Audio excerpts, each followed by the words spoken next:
What's going on, everyone? Welcome back to another episode of the JT Sports Podcast. I'm your host, JT.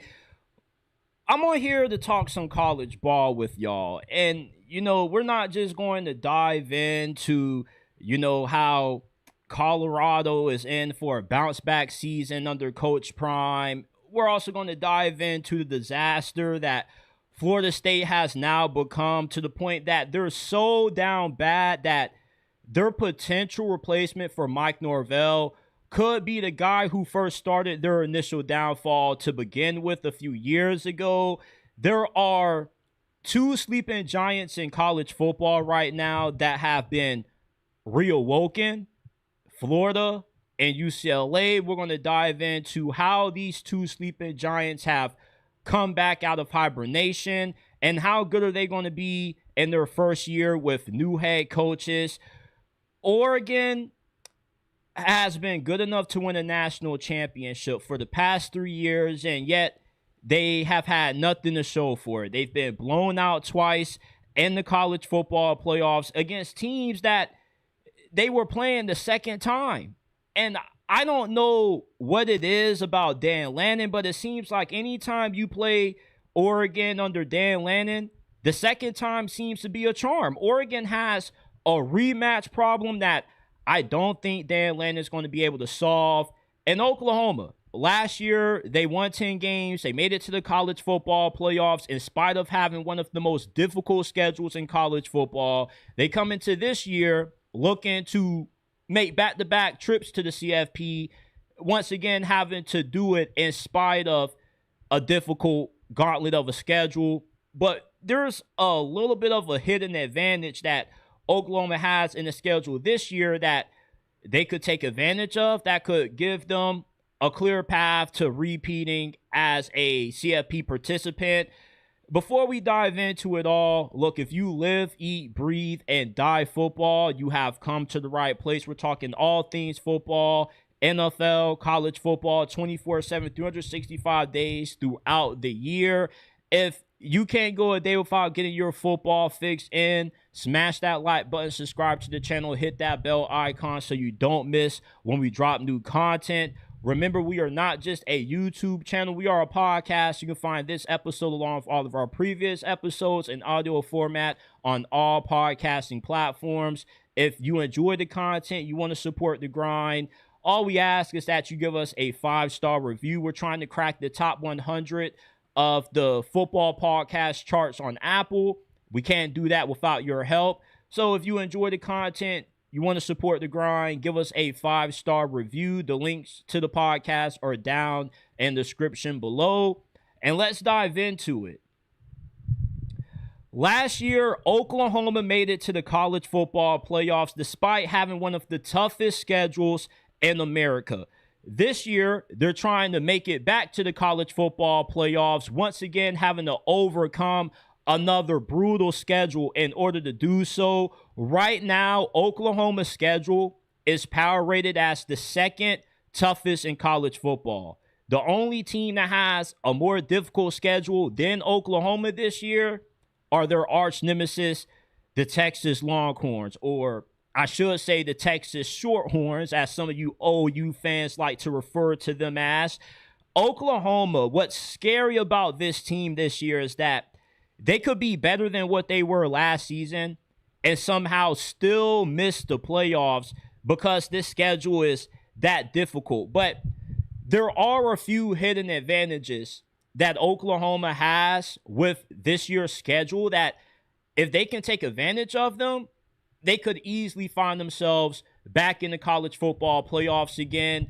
The first 6 weeks this year are going to tell us everything we need to know about Oklahoma. Oklahoma's schedule is front-loaded.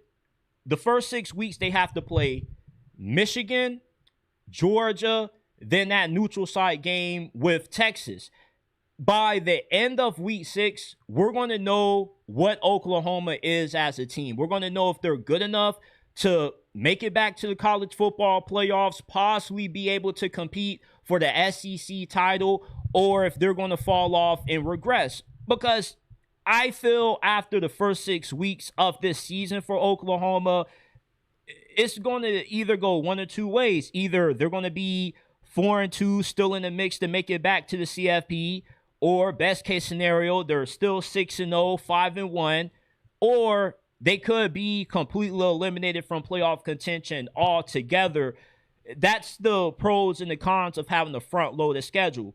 It gives you the ability to play the best teams that you're going to face this season early. It shows you who you are as a team.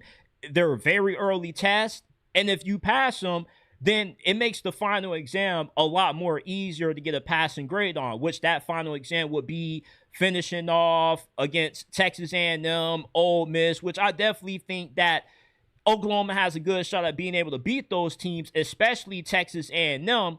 But if you don't start the first 6 weeks off very hot, you don't start off fast, your season could snowball very quickly. And what makes this schedule so advantageous for Oklahoma this year, in spite of it being the second most difficult in college football, is Oklahoma's style of play gives them a shot to beat nearly any team that they're going to be going up against this year. You see, Oklahoma doesn't have to beat you scoring 30, 40 points per game. Oklahoma's style of play is, we want to make every game ugly. We have arguably the best defensive mind in college football. We return one of the top defenses in America. So there are only a handful of offenses that have the personnel and the quarterback play along with the play calling to be able to put 30 plus or more on this Oklahoma defense. As long as Oklahoma can keep it a one-score game going into the fourth quarter, they can make every game turn into a rock fight like how they did several times last year. They have a 90% chance to beat the majority of teams that they could play this year. When you have a defense that can get after the quarterback, that can create turnovers to the point where sometimes the defense can be better than the offense, this is a tough team to beat. Oklahoma is the SEC's equivalent to what Iowa is in the Big Ten. It's easy to write off Oklahoma in the preseason, say that they're going to regress, say that they're not going to make it back to the playoffs, because their style of play normally isn't one that makes a lot of people sure that they can replicate the success they had the previous season. When you more so win with great defense, then more so times than not, it's hard to buy into that team, because it's easy to believe in a team that has a great quarterback that's averaging 30 points per game, but the defense is okay, since football has kind of now became more offensive centric, and we seem to not value teams that win with just great defense, relying on special teams. The offense just needing to be good enough, but you can still win the way that Oklahoma has, and you can still sustain success with this style of play. This defense can drag anybody into a close game.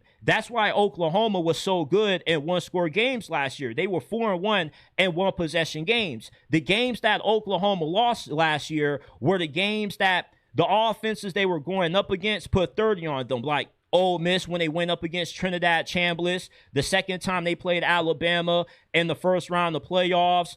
Oklahoma has improved a lot on offense this offseason. Sure, they didn't bring in a lot of reinforcements on the offensive line, but Oklahoma's taken the approach that instead of just trying to replace our entire starting offensive line, we're just going to bank on guys getting better with more experience, developing better chemistry, more camaraderie with each other, because the majority of college football's best offensive lines normally are comprised of guys who have played multiple years with each other, that have thousands of snaps together. So you just can't build a good offensive line overnight. There is a process to establishing a good offensive line, but on the defensive line, not only does Oklahoma have a lot of talent, but they have a lot of depth. There are a lot of guys that are probably going to be sitting on the bench on Oklahoma's defensive line that probably could start on a handful of other SEC teams this year. The fact that Oklahoma is so good on defense, they're so good on defensive line,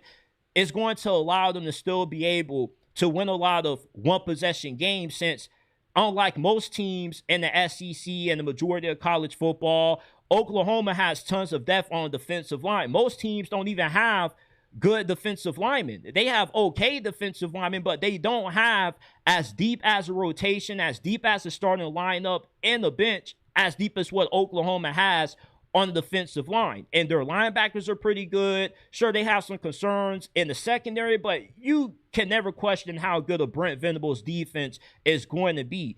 If the offense can just be more consistent, scoring 24, 27 points per game, Oklahoma easily can win 10 games again and make it back to the playoffs. Last year, there were moments when it kind of was like pulling teeth for Oklahoma to score 20 points on offense. And a lot of that stemmed from how John Mateer just kind of fell off after he came back from that thumb injury. With John Mateer being fully healed from that injury, being in his third year under Ben Arbuckle's system, Oklahoma improving the wide receivers, the offensive line, hopefully taking a step up with 4 guys coming back. The run game also helps out John Mateer. The run game didn't really do him a lot of favors. He kind of was put in a situation where he had to put the cape on. He had to be Superman for Oklahoma since you only really had one true reliable receiver in Isaiah Statenia, and the ground game just wasn't there for you consistently. This year, overall, Oklahoma has a better complementary offense than what they did last year. Now it's not just John Mateer, go win us the game, go carry us. Now it's John Mateer, we have some reinforcements that can take a little bit of the load off you, that can keep you fresh to where you don't have to run the rock as much as what you did last year, risk getting injured, risk getting hit as much as what you did last year.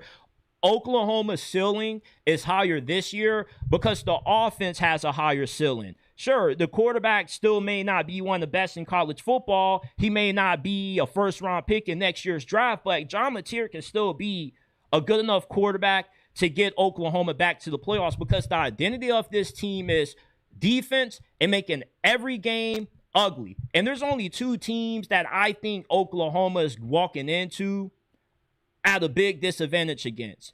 That's Ole Miss and, unfortunately, Texas. Now, I know that Texas gave it to you last year, and rivalry games normally tend to be very close, but Texas fits the personnel of a team that could get Oklahoma uncomfortable, get them off the style of play that they want to try to win with. Texas can put 30 on anybody. With how good Arch Manning should be, with the addition of Cam Coleman, the additions that they've made at running back, Texas has the best team that money can buy. Oklahoma fans get a little bit offended when you say that because they make it seem like you're calling Oklahoma broke. I'm not saying Oklahoma's broke, but a lot of teams, a lot of coaches have to fear that Texas is going to be the first team to crack a $500 million roster and eventually crack $100 million with how much they possibly could spend on their team. I don't know if OU's pockets are $100 million deep as what it could be for Texas. Now, Ole Miss is another team that possibly could make Oklahoma a little bit uncomfortable when they play them, just with the offensive personnel that they have. You got Trindad Chambliss, arguably the best quarterback coming back in college football this year. Keywan Lacey, damn near the best running back in college football. Is either him or Mar Hardy. They got great receivers. They got a good offensive line. So if Oklahoma is in a game where they got to score 30 and it has to be a shootout, I don't really think they have a great chance being able to win that game because the identity of this team is we want to make it a dogfight. We want it to be a scrapyard brawl. And if you can get to 30 points, and we got to be the team that ends up being on the other side where we get uncomfortable and now we got to try to win a shootout, that's just not the kind of style of game that I think that a Brent Venables coach team is built to win unless we see John Mateer elevate his floor. Now, if you're telling me that John Mateer ends up playing like the 5th or 4th best quarterback in the SEC, then that's good enough for Oklahoma to hang around with anybody, regardless if it's a low-scoring game or a shootout.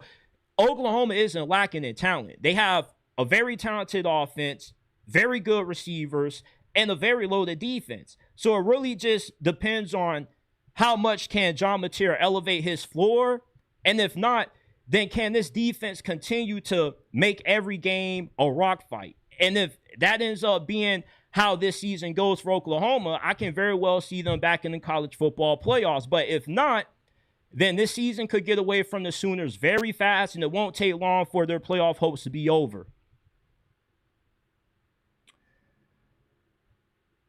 despite the negativity around Colorado, I actually have good vibes about the Buffs entering year 4 under Deion Sanders. Look, I get it that Deion Sanders has only had one successful season so far at Boulder, and I'm not making excuses for the lack of success Deion Sanders has had early into his Colorado coaching tenure, but a lot of former college football players that I've talked to have all said that you got to give Deion Sanders time. Colorado isn't Alabama or Ohio State. It's easy to go from winning 9 games to being one of the worst teams in all of college football just because of the volatility that can come with coaching at a school like Colorado that doesn't have the best NIL structure, the best NIL back end. They don't have the best resources. So Deion is at a disadvantage coaching at a school like Colorado as compared to if he was coaching at Florida State right now or LSU or Alabama.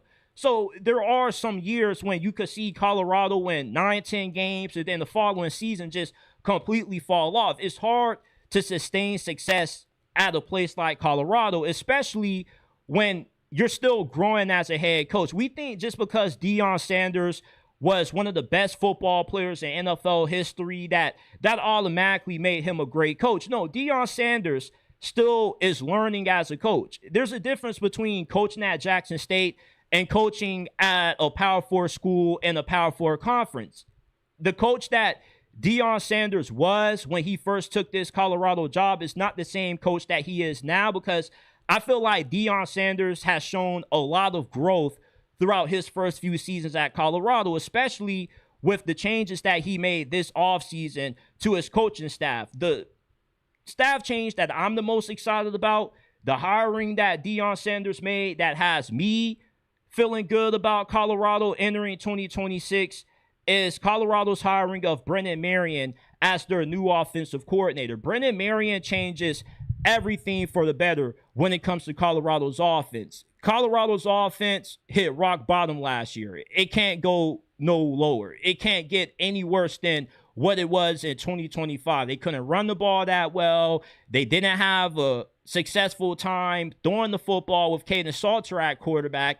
With Brennan Marion, what he does is fix your 2 biggest issues on offense last year: your inability to have a sustainable passing attack and your inability to have a consistent run game, which has kind of been the Achilles heel of Deion Sanders since year 1 at Colorado. Brennan Marion was one of the best coordinator hires in all of college football. It was one of the best offseason moves of this offseason, because I wasn't expecting for Deion Sanders to get an offensive coordinator with the reputation, the respect, and the body of work that Brennan Marion has. Everywhere Brennan Marion has gone, he succeeded. When he first started out as the receivers coach for Pitt, he coached the Belindikoff Award winner and Jordan Addison, who has turned out to be a very good receiver in the NFL. Then once he left Pitt and joined Texas coaching staff as their wide receivers coach and their pass game coordinator, he helped develop Xavier Worthy,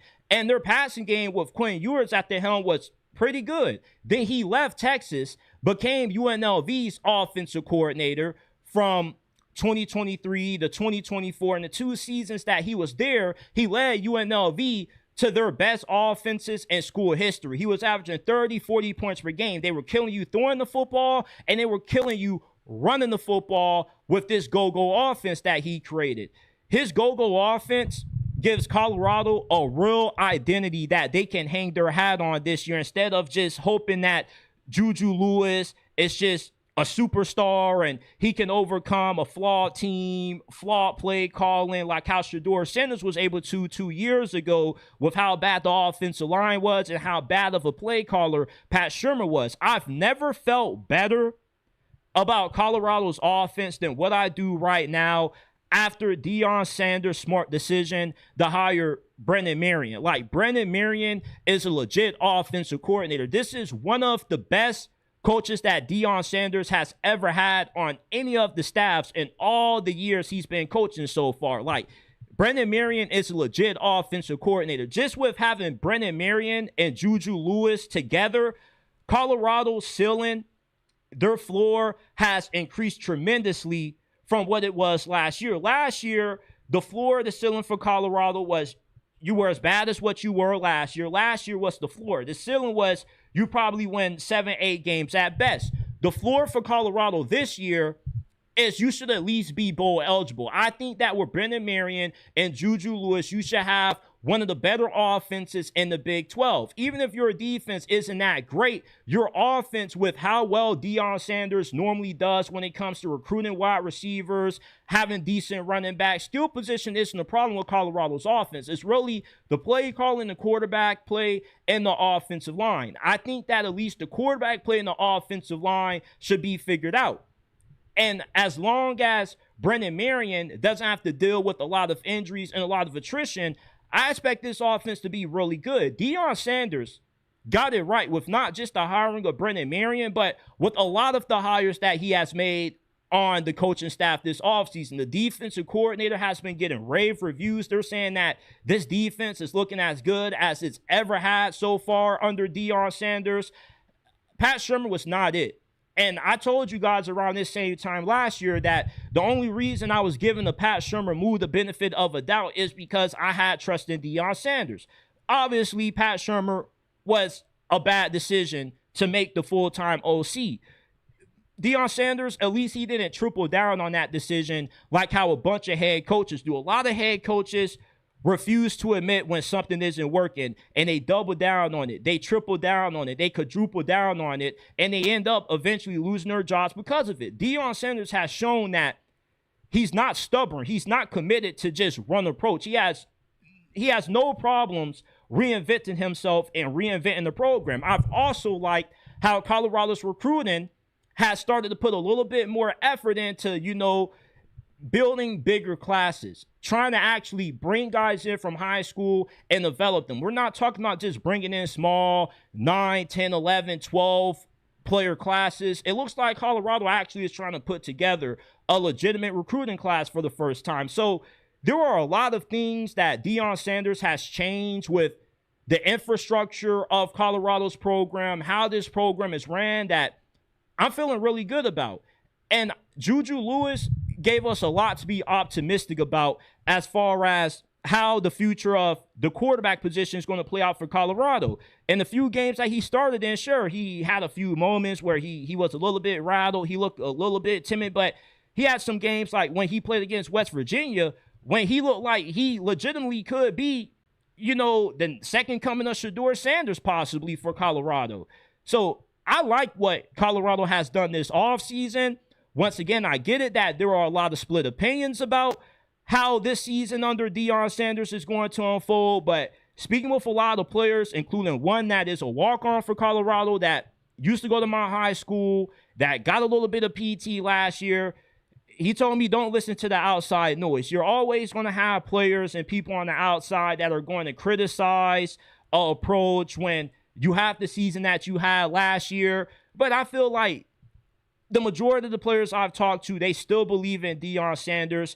And even the ones that aren't connected to the program have even said, you got to give them time. It seems like a lot of players are still high on Deion, more so than people in the media are. And I think that there are some people out there, just trying to stir the pot, just trying to find a way to be pessimistic about Colorado's outlook. But with the changes that Deion has made, the offseason moves they've made, you can't deny that this is a much more serious program than what it was a few years ago. I actually love this coaching staff, and I feel like the worst-case scenario for Colorado is they miss a bowl game. They miss it by at least one game. I think with Brennan Marion and JuJu Lewis together, your floor has increased tremendously. Your ceiling still isn't that high. I don't think you can compete with a Texas Tech or a BYU, but you can at least be an 8-9 win team in the Big 12, and that's a huge improvement from what the hell happened in 2025.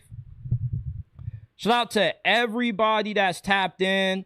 Shout out to Daniel Dilly 8676. He says Washington is making the playoffs and Fish is doing a dang good job on the recruiting trail. So watch out. Watch out for Washington.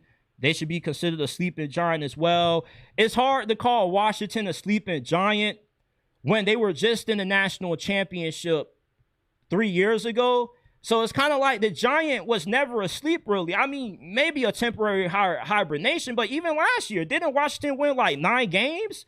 So it's kind of hard to call Washington a sleeping Giant when I don't really think too many people are sleeping on them. I had Washington actually making it to the college football playoffs on the last CFP bracket projection that we did 2-3 months ago. I'm not sleeping on Washington, but I get why people would call Washington a sleeping giant. It's just hard to call you a sleeping giant when you was just in the national championship 3 years ago. You feel me? Shout out to Michael Brown. He says Colorado isn't going to be good this year. No trenches in the portal hall. It's all lower tier players. I mean, I can't say that Colorado's portal hall is that bad because they did bring in a lot of transfers, but 16 of those guys that they're bringing in were starters at very good Power 4 level schools. Like, they got a Tennessee defensive back named Boo Carter. Boo Carter was actually very good for Tennessee, actually a very decent starter. Like, Colorado isn't bringing in, like, low-level G5, G6 level players. Like, they're bringing in some pretty legit starters. But I get the skepticism. It's more so a lot of people got to see it to believe it, and I understand that. Let's move on. If you haven't already, though, hey, smash that like button, subscribe to the channel, hit that bell icon so you do not miss when we drop new content, so you can get your daily football fix. And we are not just talking about college football on this podcast. We talk about the NFL, too. We talk about all things football 24/7, 365 days throughout the year. So if you enjoy the content, you want to support us, all we ask is that you smash that like button, you subscribe to the channel, and you hit that bell icon so you don't miss when we upload new content. I really believe that Florida got it right with the hiring of Jon Sumrall as their new head coach. Now, I'm not saying that Jon Sumrall is going to bring Florida a national championship. I saw this question on X the other day, ask if Jon Sumrall will win a national championship at Florida. I feel like it's way too early to even be entertaining that kind of question. That's one of those off-season engagement bait kind of questions, because how can we know if any of these first-year new head coaches are going to be able to win a national championship outside of Lane Kiffin? He's the only one where I feel it's fair, rightfully, right now, despite him not coaching a single game, to say I expect him to win a national championship. But anywhere else, though, I'm not going to have that expectation so early, especially when we haven't even seen these guys coach one game yet. But I am confident enough in Jon Sumrall to say that he will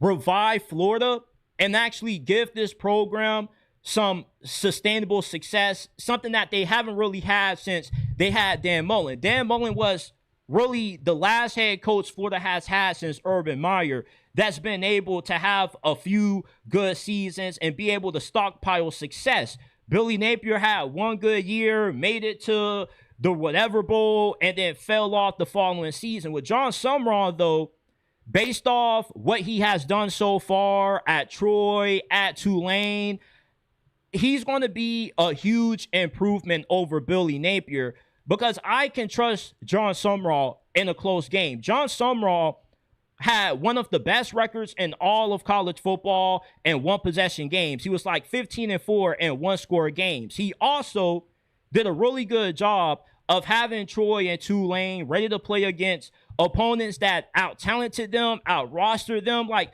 Tulane last season made it to the playoffs, and they beat 2 respectable P4 opponents during that regular season.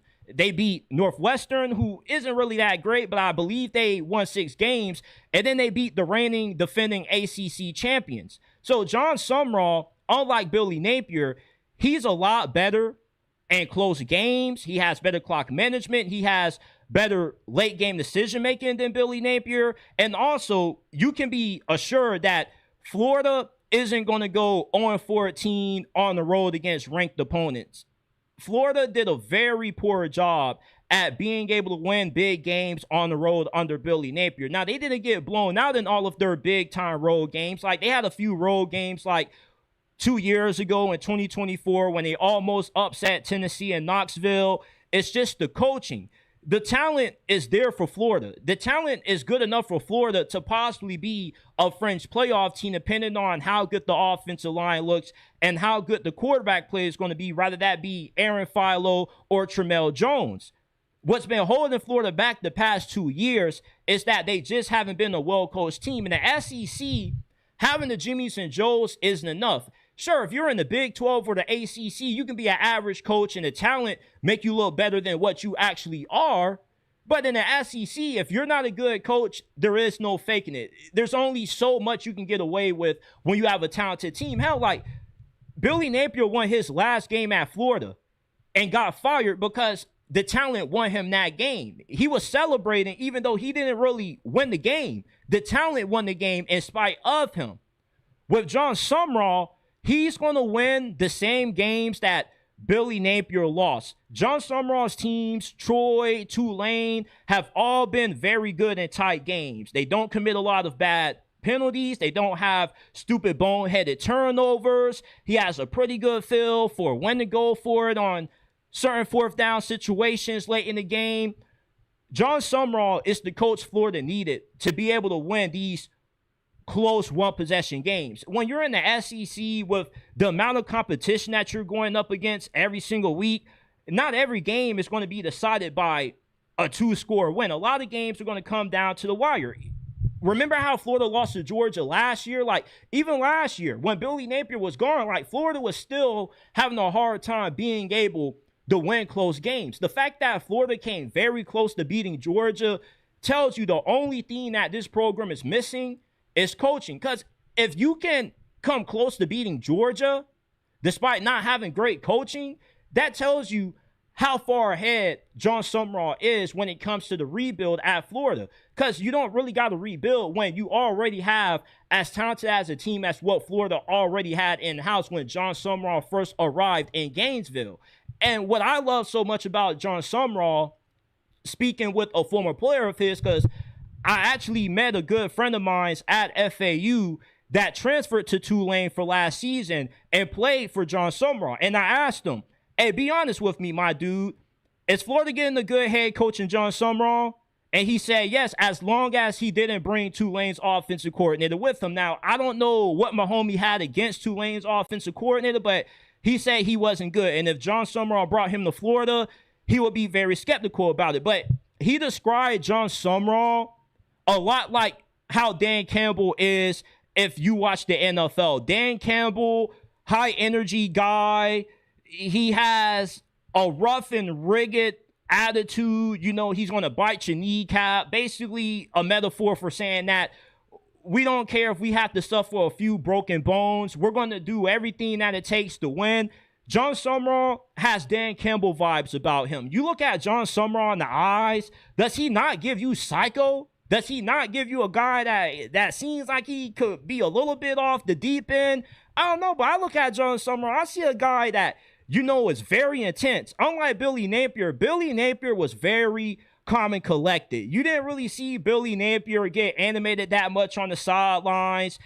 You kind of question if Billy Napier even had any intensity to him at all. Jon Sumrall's the complete opposite. Like, this guy, from his opening introductory press conference at Florida, I just knew he was different from Billy Napier. He just doesn't have the same easygoing demeanor. Like, if there's something wrong, it's going to bother Jon Sumrall. He's not going to sleep until he finds out a way to correct it. And just Jon Sumrall, for a guy that's a former linebacker, he practices with the players. He's very hands-on with his coaching style. He brings urgency that Florida has been lacking. For the last few years, they were being coached by Billy Napier. And that's the urgency Florida needs to help them win the games that they continue to lose under Billy Napier. This is the urgency that Florida needs to be able to win these one-score games that they will lose in the teams like Tennessee, Georgia last year. I believe that Jon Sumrall is going to win at Florida. You already see the success that he's having on the recruiting class right now, or on the recruiting trail right now with a top 10 class. So his recruiting is even better than Billy Napier's recruiting. Billy Napier was a pretty flipping good recruiter. But Jon Sumrall, this dude is super relentless. Like, he's just one of these coaches that I love because I just see the look in his eyes. He looks like there's a few screws on loose in that brain. And he looks like one of those guys, you call a bad flag or a bad penalty on Florida, he's not just going to be cool and calm about it. Like, he's going to cuss you the hell out. And I like that. Like, they need this intensity. Like, I don't want to call Jon Sumrall meathead, but does he not give you meathead vibes? Like, look at this dude's eyes. This dude looks like he could be on American Psycho if they did a reboot of that. Jon Sumrall is going to win that in Florida. I am very confident that he's going to succeed. I don't know if he'll win a national championship. Not going to go that far, but he can stabilize this program. Man, we got to talk about Florida State, man, because Florida State is very, very down bad right now. The possible Mike Norvell replacements are showing that Florida State is down bad, worse than what any of us probably could have imagined. Because when you look at a lot of the names that are being thrown out there to replace Mike Norvell, Florida State doesn't feel like a premium job anymore, like how they used to be a decade ago. A decade ago, nobody would ever have told you that SMU was a better job than Florida State. Because when I threw out the idea of FSU going out and hiring Red Lashley, a lot of folks struck it down because they said that SMU has surpassed Florida State as far as how good of a job it is. They also have a lot more NIL money and a lot more money to spend on their team than what Florida State might have right now. And with how down bad Florida State is, they more than likely won't be able to lure away any of the top coaching candidates that come available this coaching carousel. So you pretty much are going to be picking from the bottom of the totem pole, which is why every time I'm on a FSU message board or a Facebook group, I keep seeing Florida State fans throw out bringing back Jimbo Fisher. Yeah, bring back Jimbo Fisher, the same guy who started your downfall, the same guy who got you in this shithole that you're currently in right now. You talk about how Mike Norvell can't recruit. Jimbo Fisher's recruiting is what sunk Florida State. Jimbo Fisher's recruiting was so bad that he neglected the offensive line. Not only did you not have good starting offensive lineman talent, but you didn't even have like a two-way depth chart when you had Jimbo Fisher recruiting in his final years at Florida State. Then his recruiting deficiencies were exposed even more when he got to Texas A&M. He paid for one of the best recruiting classes in college football history, and yet the majority of those guys didn't even last. Most of those guys didn't even see the field. So his recruiting at Texas A&M was bad. His recruiting near the tail end of his Florida State tenure was bad, and all of a sudden you think with him having a few years off from coaching, Jimbo Fisher, the guy who started Florida State's downfall to begin with, is going to be the same guy to fix it? No. I don't care how down bad Florida State is. I don't care how broke Florida State might be. Going back to Jimbo Fisher is not it. You cannot go back to Jimbo Fisher. I'm sorry. Sure, the dude won a national championship. Gene Chizik won a national championship at Auburn. You didn't see Auburn after they fired Gus Malzahn and they fired Brian Harsin saying, man, we need to go back to the last guy who won us a national championship. Let's go back and bring back Gene Chizik. No. The first step to fixing Florida State, I promise you, is not going back to the same guy who started your downfall. Florida State fans seem to forget how much they hated Jimbo Fisher on his way out, how many bridges Jimbo Fisher burned on his way out of Tallahassee. Now, according to some reports out there, Jimbo Fisher has fixed those relationships. He has mended the fixes, but no, Florida State cannot go back to Jimbo Fisher. Get somebody else. You cannot be down this bad to where Jimbo Fisher is your top option to replace Mike Norvell. What's the upgrade that you get from Jimbo Fisher as compared to Mike Norvell? Because both of these guys had some success early on at FSU, but they weren't able to sustain it. The only difference is that Jimbo Fisher won a national championship. Cool. Winning a national championship doesn't mean that you're an elite coach. Look at Ed Orgeron. Did you see LSU think about rehiring Ed Orgeron after it didn't work out with Brian Kelly? No. You can't go back to Jimbo Fisher. It's done. He He left Florida State to burn. He tried to burn that thing down to the ground. The recruiting wasn't good under Jimbo Fisher in his final years, and the recruiting hasn't looked any better under Mike Norvell. So you think that this guy's all of a sudden going to get back to becoming a great recruiter again? Over time, you get worse at things that you used to be good at with age. I'm not going to be able to do this podcast as well as what I can do it right now at the age of 23 when I turn 75. I'm going to regress physically and skill-wise. And the same thing happens to coaches. Jimbo Fisher didn't fix any of the issues that he left Florida State with at Texas A&M. He had the same issue being able to put together a good team, being able to properly evaluate high school recruits, because all Jimbo Fisher did was just pay all the 5- and 4-star guys, and it didn't look like he watched too much film on them at all. It just looked like he looked at the recruiting rankings and he said, hey, we need to go get those guys. I mean, like, Florida State needs a real reset, not a shot of nostalgia. What Jimbo Fisher did at Florida State, winning them a national championship, was great. That's what it should be. It should be left as history. Jimbo Fisher should be part of what we remember Florida State for being when they were at their best. Not bringing him back when he started Florida State's downfall to now being one of the worst Power 4 teams in all of college football. No, Florida State can be cheap all they want to, but you can't cheap out by doubling back on the guy that started your downfall. Yes, hiring Jimbo Fisher initially would bring back some excitement, because at first, when people think of Jimbo Fisher, they think of all the good that he did.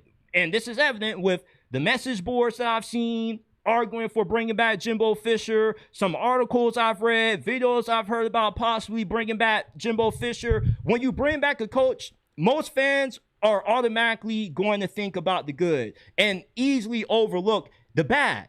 Because the bad at Florida State is why you're currently in this predicament to begin with. And instead, you're going to cheap out instead of going out and actually trying to have a proper coaching search. I still think you can get Rhett Lashlee. I don't care what you folks tell me. I still have to see Rhett Lashlee turn down this Florida State job to truly believe that Florida State is not a better job than SMU right now. I just have to see it to believe it, because it's kind of hard to believe. It just is. Oregon is entering their 5th season under Dan Lanning. And Oregon is at a point now under Dan Lanning that every year we ask ourselves, is this finally the year? I saw somebody the other day say that this is Oregon's best chance to win a national championship that they're ever going to have under Dan Lanning. And I couldn't disagree more. At this point, it's not a matter of if Dan Lanning can win a national championship. It's a matter of when. And maybe that day never comes, because the sole reason why Oregon has been unable to even make it back to a national championship game under Dan Lanning is because, for some reason, when you play Oregon twice, second time's the charm.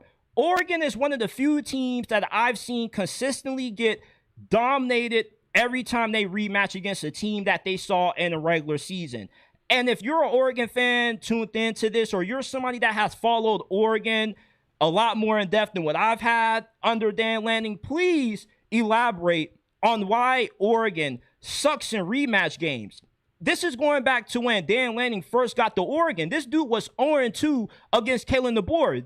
Did you guys remember when Washington beat Oregon in the Pac-12 championship with Michael Penix? Oregon, I believe, was a touchdown favorite going into that game. I won $1,000 taking Washington money line in that game, because why I was convinced Washington was going to win was due to the coaching advantage that they had between Kalen DeBoer over Dan Lanning. And Dan Lanning, ever since then, his rematch struggles have still continued. Oregon beat Ohio State by 1 point in 2024. And then when they rematched against them in the Rose Bowl, they ended up getting belt to ass. And I still don't understand how you can beat a team by 1 point in the regular season and then get destroyed by that same team in the playoffs. And then it happened again. The only difference is last season, they lost by 10 at home to Indiana.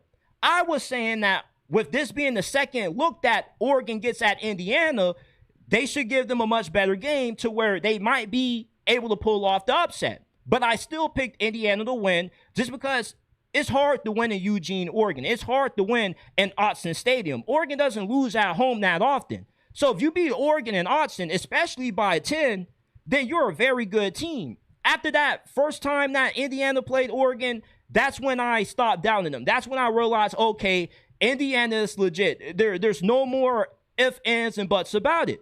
But I was expecting a more competitive game than what the hell we saw the second time Indiana played Oregon in the Peach Bowl. I was looking at myself after Dante Moore threw that first interception to start the game. I knew the game was over. One thing about Oregon that I noticed, when they get blown out in these rematch games, when they start the game out slow and they get punched in the mouth, they're kind of just shocked. It's kind of like they're not down for the 10 count. They get back up, but they're still groggly. They're still struggling to regain their composure. And then from that point on, that's when the snowfall effect turns into an avalanche at halftime. It's like when Oregon starts out slow, it just snowballs into an avalanche by halftime. They can be down 14-7. All of a sudden, you get midway through the second quarter, and they go from being down 14-7 to being down 35-7. It's just like when it rains, it pours when Oregon plays their worst football. Oregon is the equivalent to being that bully that you used to have when you went to middle school or elementary. He used to walk up to you, be like, give me your lunch money. And you weren't going to fight back. That's why he always would come up to you, because he knew that he could just intimidate you without having to get physical, because he knew you weren't going to do anything about it. But when the bully ends up approaching the wrong person, tries to take the wrong person's lunch money, and they actually fight back, you end up realizing how soft they are. That's kind of the scenario that I'm seeing with Oregon and these rematch games that they keep losing in the college football playoffs. When they can push teams like USC around, then there's no issue with it. But when they're going up against other teams in their same weight class that end up pushing them around, and they end up getting a few haymakers that ends up rocking them for a few minutes, they seem like they're unable to recover. And I'm not saying that Dan Lanning is becoming the new James Franklin. I feel that's a little bit too extreme, because Dan Lanning can win big games. We've seen Dan Lanning win big games. We've seen Dan Lanning beat Ohio State. My concern is, how can you win these big games in the regular season against these elite teams and then get blown out in rematches against these same teams that you've had success against in the regular season? I really don't understand it. It's like the second time is always the charm when you see Oregon and Dan Lanning in the playoffs. Every time Dan Lanning is in a rematch game against a team that he's already seen, Oregon just has no answers. And it's like, I was talking to a friend of mine, and I was asking him, because he was a 2-year starter at Illinois, I was like, how can you keep losing to the same team twice when you're just as talented, have just as good as a coaching staff as what they do? Because I don't care what the final score of that Indiana-Oregon game showed. I don't think that final score truly showed us that Indiana was that better than Oregon. I still refuse to believe that. Indiana could still beat Oregon if they played 10 times. I still think Indiana will win 9 times out of 10, but I don't think that they will blow out Oregon the way that they did in the Peach Bowl. I just expect a lot more out of Oregon. I think that Oregon is a much better team than that. And that's what's so frustrating about Oregon. You got all these a million bajillion uniform combos. You have a guy who's dropping checks like nobody's business, and Phil Knight. And I mean, the coaching is good. Dan Lanning is an elite coach. It's just, why is Oregon always getting embarrassed in these rematches? It's like Oregon got blown out by Ohio State fresh off a bye. Now, I get it. Oregon did get screwed that year with the seeding. Let's not act like Oregon didn't get a bad draw. Penn State lost to Oregon in the Big Ten championship game and had an easier path to the national championship than what Oregon did. Oregon won the Big Ten championship, and their reward was playing a motivated and angry Ohio State after they lost to Michigan, who just dismantled Tennessee. Penn State's reward for losing to Oregon in the Big Ten championship was, we got a home first-round playoff game against SMU. Then we got to play Boise State. Then we got to play Notre Dame. If you gave Oregon Penn State's path to the national championship in 2024, 2025, Oregon probably would have been playing for the Natty. Now, do they still get dismantled by Ohio State in the national championship that year as what they did in the Rose Bowl in an alternate reality? I don't know. But Oregon, for some reason, look, we talk about the playoffs expanding to 24 teams. If there's anybody who should be opposed to a 24-team college football playoffs, it should be Dan Lanning, because the more teams you add to the playoffs, the higher risk you run of having to go up against a team in the playoffs that you already saw in the regular season. And history tells us that when Dan Lanning gets in these rematch games, the opponents end up getting the best of them. Dan Lanning, throughout 4 years coaching at Oregon, is 48-8. 3 out of 8 of those losses have come to the same team that Dan Lanning already saw in the regular season. I don't know what it is. It could be a preparation thing. It could be a psychological thing. I don't know. If you are an Oregon fan, please tell me in depth what the hell goes wrong for Oregon and Dan Lanning when they get in these rematches. Because you go from beating Ohio State by 1 point to getting the dog snot kicked out of you in the Rose Bowl. And then you got blown out by Indiana. And we get it that Indiana was a juggernaut. We saw what they did to Alabama. But Dan Lanning said that we essentially were going to forget what happened to them against Ohio State in the playoffs 2 years ago. And we sure did. Because instead of remembering how they got drugged by Ohio State, we're remembering how they got drugged by Indiana. And people talk about how badly Alabama lost to Indiana in the Rose Bowl. I mean, the game was over by the time we got to halftime. It was the same score when Indiana was drugging Oregon at halftime as what it was at the end of the Alabama game. At least Alabama was able to stop the bleeding somewhat. At least Alabama was able to get a few stops. I mean, when it rained, it poured when Indiana was playing Oregon. And then you have all the Oregon fans, the few that showed up, leaving the building, and then you just see this whole flood, this whole sea of red in Mercedes-Benz Stadium. Man, if we go to the 2014 college football playoffs, I don't think it's going to get any easier for Oregon to win another national championship with how they just suck in these rematch games. I truly don't get it. They are too talented of a team to keep getting drugged the way that they do their second go around playing these teams. I'm not saying this as a diminishment on how good of a team Indiana. I'm just saying that you can't tell me that the final score of the Peach Bowl was truly reflective of how good of a team Oregon was. Indiana was 4 or 5 touchdowns better than Oregon. That's all I'm saying. Indiana was the better team. Not saying that they weren't, but I don't think they were 4 or 5 touchdowns better than what the final score showed. There's a new sleeping giant that's waking up in the Big Ten, and people need to pay attention to what Bob Chesney is about to do at UCLA, because I know that we still are very early into the offseason, into recruiting season, but UCLA right now has a top 5 recruiting class. And I get it, guys are going to decommit, guys might flip, but UCLA hasn't had a top 20 recruiting class since 2018. That's been nearly like 7-8 years ago. UCLA at one point, people seem to forget when they were coached by Jim Moore Jr. in the early to mid 2010s, they were a consistent top 20 recruiting program. They weren't always bringing in top 5, top 10 recruiting classes, but they were always bringing in recruiting classes that were good enough to where they should consistently be a 7-8 win team with the occasional 9-10 win season every 3-4 years. And UCLA, what's been strange about them being down for the last few years is that they're a program that actually is pretty appealing for a lot of recruits. UCLA is located in the heart of California. Like, you have access to the same recruiting talent that USC has access to. Now, do you have the same NIL back in an NIL commitment as what USC has? Maybe not, but I don't think that UCLA has a doormat alumni base. Like, if memory serves me correctly, UCLA is a pretty well-respected university. This is like a university that has a worldwide alumni backing. So I expect for the NIL contributions to be at least 70 or 60% of what USC can offer kids. And think about the amount of LA kids that can't play for USC because USC is trying to get the cream of the crop. Think about all of the overlooked kids that come out of the state of California.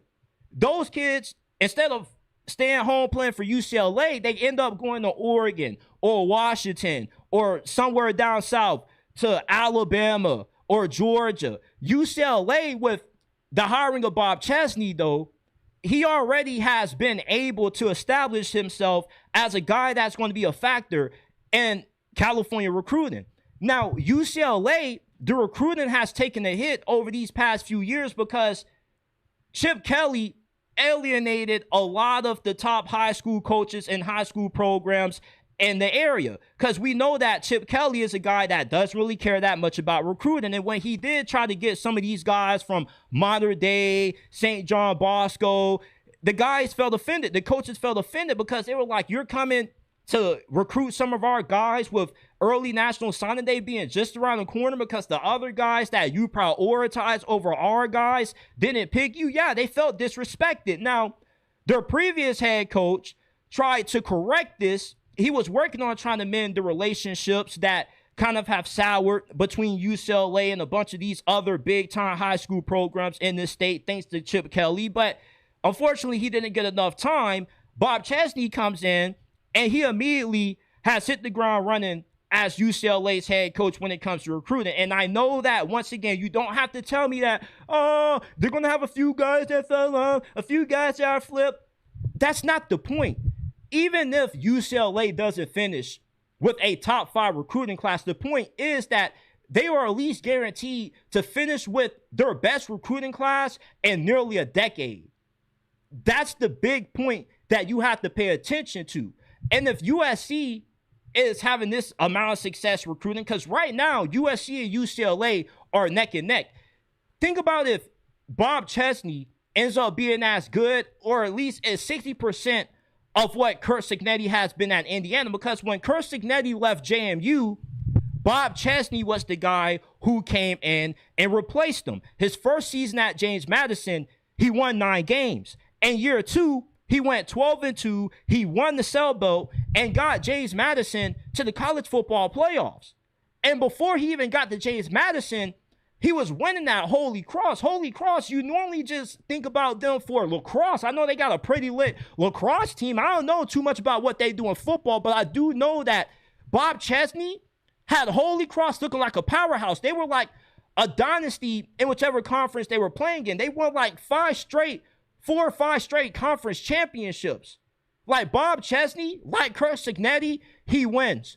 Google him. And I think a lot of people are going to be Googling Bob Chesney pretty early into this year when they realize how good UCLA is early on. Because even though Bob Chesney's bringing in a lot of transfers, he's pretty much implementing the same blueprint that we've just seen Curt Cignetti implement over the 2 years that he's been at Indiana. Curt Cignetti, when he got to Indiana, he brought a lot of JMU transfers with him. People question, are these G6 players that you're bringing with you good enough to start in a Power 4 conference?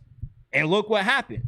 Same thing could happen with Bob Chesney. He's bringing a lot of his best players from James Madison with him to UCLA, and he already has a quarterback. Nico Iamaleava, did you guys forget about this dude? You probably did because of how bad UCLA was last year, but contrary to what the stats may show, Nico Iamaleava was a better quarterback last season for UCLA in year 1 with the program than what he was when he led Tennessee to college football playoffs. Like, Nico was running the football. He was putting his shoulder down.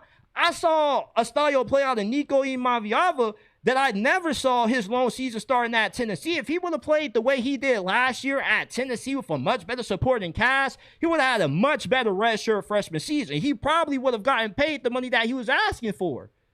With better coaching and a better supporting cast around Nico, I think that Nico Iamaleava is going to be one of the biggest breakout quarterbacks in college football. This dude can play. He's not a scrub. He's not like Malachi Nelson. Nico Iamaleava actually has some game, a strong arm, very good athlete. Normally, you don't see guys this tall, this lean, move the way that Nico Iamaleava does. So you put Nico Iamaleava in the hands of a Bob Chesney?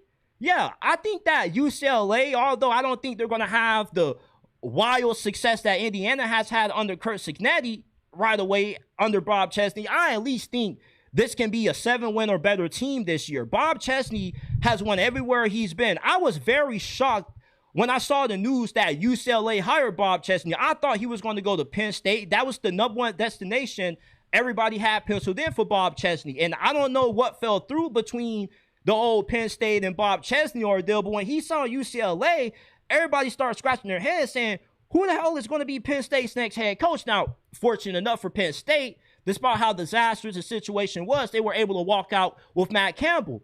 But Bob Chesney was like the number one candidate that everybody had Penn State getting. And I thought he could have went to Florida, Auburn. Like, Bob Chesney had his pick. And now I do know that there are some financial things that UCLA is dealing with. Hey, look, if you can get a guy like Bob Chesney, one of the best coaching candidates available from this past coaching carousel, you can't be doing too bad financially. Like, I know UCLA has some money. I don't pay attention to what these schools are saying about them kind of owing a lot of money, being so much in debt, because if you can get a guy like Bob Chesney, you can't be that broke. And eventually, with the problem that UCLA is causing on the recruiting trail right now, I think they're going to turn into a really big thorn in the side for Lincoln Riley and USC, because like UCLA, USC also at one point kind of alienated some of the top programs in California. And now with the addition of bringing back their GM and Bowman, he's been able to kind of rekindle some of those high school pipelines that USC used to always get and always have access to some of the best guys out of modern day, some of the best guys out of St. John Bosco. With Bob Chesney doing the same thing, USC and UCLA could be going to war for some of the best recruits in the state of California, and it's going to be very fun to see. This is it for this episode of the JT Sports Podcast. I appreciate you guys for tuning in. We have way more people tuned in to this episode than what the hell I was expecting. Normally, the live shows that do the best traction are the ones when I'm just talking about the SEC, since, you know, I can't escape the JT is a SEC homer. He's I forgot the word that Chris Drew has for people that are biased towards the SEC, but hey, look, I do talk about the Big Ten too, so I'm not just somebody that just praises every team in the SEC and slanders everybody in the Big Ten. I don't hate the Big Ten. It's just that the majority of my audience are SEC fans. Like, I could talk about any team in the SEC and it does well. Like, there are people that eat up my South Carolina content. South Carolina, yes, the South Carolina Gamecocks, believe it or not, have one of the biggest fan bases in the SEC. Same thing with Arkansas. Like, Arkansas's fan base is pretty big. So it's not that I don't talk about the Big Ten like that because I hate the Big Ten. It's just that the majority of my audience that consumes my content are SEC fans. And the SEC fans just live, eat, breathe, and die college football. But we do talk about the Big Ten, and I will try to do a lot better with my coverage of the Big Ten and the SEC. But UCLA is a very interesting program that I cannot wait to watch play this season. Shout out to my guy, Travis Shuttlesworth 630. He says, great work, JT. Keep it up. I appreciate it. I'm a Miami Hurricane fan. For anybody that doesn't know, I live, eat, breathe, sleep, and die my Miami Hurricanes. But I'm not biased. I still have a few other teams that I root for. Like, when Miami isn't playing, I root for Oklahoma. When Miami and Oklahoma aren't playing, I root for all of the former Pac-12 teams that are now in the Big Ten, because a lot of my audience, the reason why I can't completely cut off myself from covering the Big Ten is because a lot of my audience also somehow happens to be Washington fans, Oregon fans, UCLA fans, and USC fans. So I'm still connected to having to talk about the Big Ten just because I love the Pac-12 so much. RIP Pac-12 after dark. It'll never be the same. I don't care about the new Pac-12 that they brought back. I want the old Pac-12 back. I want the old Pac-12 after dark back. But I appreciate everybody for tuning in to this episode. Look, before you leave up on out of here, give us a 5-star review. We are trying to crack the top 100 a football podcast on Apple, and I can't do that by myself. Unfortunately, hard work can only get you so far. If I could create 1,000 accounts and give myself 1,000 5-star reviews to do it for me, trust me, I would. But I can only crack the top 100 of the Apple Podcast football charts with your help. So if you enjoy the content, you want to support the grind, please give us a 5-star review. Like, it would mean a lot if you rate the podcast 5 stars. Helps us with sponsorships, helps us grow, helps us look more legit, and helps us reach our goal of finishing in the top 100 of the football podcast chart. So if you listen to podcasts, go ahead, rate us 5 stars, JT Sports, on Apple and Spotify, wherever you get your podcast from. Also, join our Discord if you're trying to talk college football or the NFL, whichever time of day it is. We're talking football 24/7 every single day in the JT Sports Discord. You can join it. Link is in the comments. And then follow me on Instagram, X, TikTok at JT Sports _ where you can find us, get updates with the show, you get bonus content. We engage with you guys a lot in the DMs. Go ahead, follow us at JT Sports _ where you can find us on all of our social media platforms. Once again, I appreciate you guys for tuning in for another episode of the JT Sports Podcast.